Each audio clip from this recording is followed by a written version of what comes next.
बेलिन में मैं आप सबका हृदय से स्वागत करता हूं।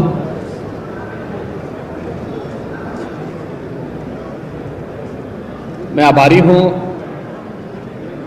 आदरणीय प्रधानमंत्री जी का, जिन्होंने इतने महत्वपूर्ण इवेंट में उत्तर प्रदेश को एक पार्टनर स्टेट के रूप में भागीदार होने का अवसर दिया है और राष्ट्रीय राजधानी में एक साथ दो बड़े स्थानों पर, यहाँ भारत मंडपम में और उधर यशो भूमि पर, मैं आभारी हूं आदरणीय प्रधानमंत्री जी का, जिन्होंने इतने महत्वपूर्ण इवेंट में उत्तर प्रदेश को एक पार्टनर स्टेट के रूप में भागीदार होने का अवसर दिया है और राष्ट्रीय राजधानी में एक साथ दो बड़े स्थानों पर, यहाँ भारत मंडपम में और उधर यशो भूमि पर, यह एक इंटरनेशनल इवेंट टेक्सटाइल के क्षेत्र की अतीत, वर्तमान और भविष्य के दिनों के अंदर इस फील्ड से जुड़े हुए ढेर सारे लोगों ने यहाँ पे अपनी सहभागिता की है। जब हम टेक्सटाइल की बात करते हैं तो भारत के अंदर एग्रीकल्चर के बाद जिस एक फील्ड में सबसे अधिक संभावना हो सकती है रोजगार की, डेवलपमेंट और टेक्नोलॉजी की, वह टेक्सटाइल का क्षेत्र है। उत्तर प्रदेश ने पार्टनर स्टेट के रूप में यशो भूमि में 20 एक्सीवेटर उत्तर प्रदेश के वहाँ पर स्थापित हुए हैं और 46 इस भारत मंडपम में उत्तर प्रदेश के हमारे अलग अलग क्षेत्र से जुड़े हुए, खासतौर पर सिल्क, कारपेट और हैंडीक्राफ्ट के साथ साथ उत्तर प्रदेश की जो परंपरागत उत्पाद है, जिसे हमने उत्तर प्रदेश में वन डिस्ट्रिक्ट वन प्रोडक्ट के रूप में देश के सामने प्रस्तुत किया है, इन सब को हम लोगों ने यहाँ पे इस एग्जीबिशन के रूप में जितने भी बायर्स आए हैं देश से, दुनिया से, उन सब के सामने प्रस्तुत किया है। मुझे प्रसन्नता है कि जो भी यहाँ पे फॉरेन या फिर डोमेस्टिक बायर आए हैं, इन लोगों ने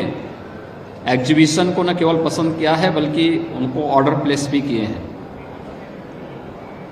उत्तर प्रदेश में इस दिशा में बहुत अच्छी संभावनाएं हैं और खासतौर पर जो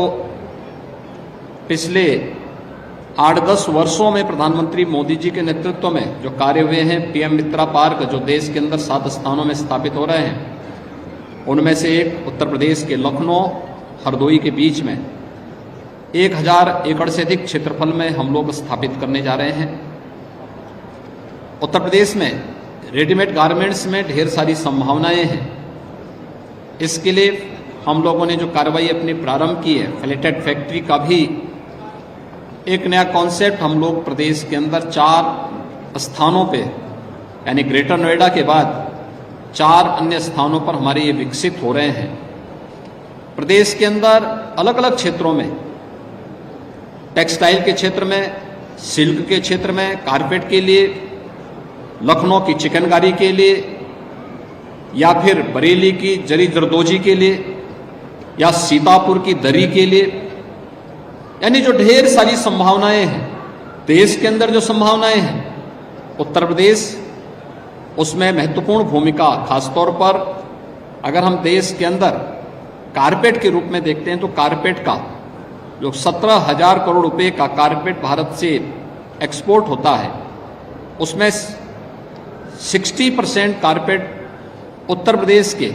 भदोई, मिर्जापुर और वाराणसी जो हमारा सिल्क क्षेत्र है, इसी से यह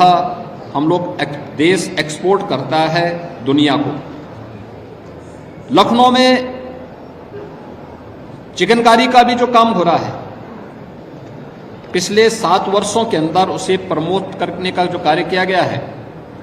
उसने काफ़ी प्रगति की है, काफ़ी अच्छी दिशा में वह आगे बढ़ा है। ऐसे ही सीतापुर की दरी ने जरी जरदोजी का जो काम बरेली और प्रदेश के अंदर अन्य स्थानों पे होता है, तो यह एक न केवल वर्तमान की बल्कि भविष्य की आवश्यकता का एक केंद्र है, रोजगार सृजन का एक बहुत महत्वपूर्ण माध्यम भी है और साथ साथ विकास की संभावनाओं को भी आगे बढ़ाने के साथ साथ रॉ मटेरियल का उपयोग करके हम अतिरिक्त आमदनी कैसे कर सकते हैं, टेक्सटाइल उन संभावनाओं को हमें अपनी ओर आकर्षित करता है। भारत मंडपम और यशोभूमि में जो यह 4 दिवसीय कार्यक्रम हुआ है, यह अत्यंत सराहनीय रहा है। आज इसी अब कार्यक्रम की श्रृंखला में मुझे यहाँ आने का अवसर प्राप्त हुआ है। उत्तर प्रदेश पार्टनर स्टेट के रूप में इस पूरे अभियान में सहभागी बना रहा है। उत्तर प्रदेश के लिए भी और देश के लिए जिन 7 स्थानों पर पीएम मित्र पार्क के रूप में टेक्सटाइल की नई संभावनाओं को लेकर के कार्य प्रारंभ होने जा रहे हैं, उनके लिए एक अवसर है और न केवल भारत बल्कि दुनिया का मार्केट इसके लिए भारत की प्रतीक्षा भी कर रहा है। मुझे पूरा विश्वास है कि 4 दिवसीय भारत टैक्स का यह कार्यक्रम प्रधानमंत्री मोदी जी के विजन के अनुरूप अपने लक्ष्यों को जरूर प्राप्त करेगा। इस विश्वास के साथ मैं एक बार फिर से भारत टैक्स 2024 में पार्टनर स्टेट के रूप में उत्तर प्रदेश राज्य को सहभागी बनाने के लिए प्रधानमंत्री जी के प्रति हृदय से आभार व्यक्त करता हूं और इस पूरे अभियान के लिए जो भी इसके आयोजक हैं उन सबको भी हृदय से अभिनंदन करते हुए उनको धन्यवाद देता हूं। धन्यवाद जी।